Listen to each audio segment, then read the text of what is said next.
Alors, vous voyez, sur cette diapositive, je montre qu'à une civilisation scribale a succédé une civilisation lettrée, puis typographique, puis algorithmique, n'est-ce pas? Et nous sommes en train de passer aujourd'hui de la civilisation typographique à la civilisation algorithmique. Alors je voudrais peut-être préciser certaines choses. Vous voyez, par exemple, dans la civilisation typographique, la forme politique principale, c'était les États-nations.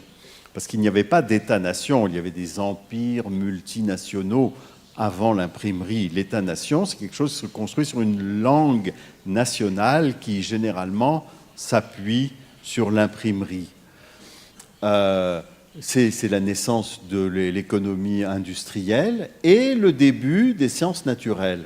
Alors, si j'essaye de prévoir ce qui va se passer dans la civilisation algorithmique, je suis à peu près sûr que l'économie va être basée sur l'information et la connaissance, n'est-ce pas?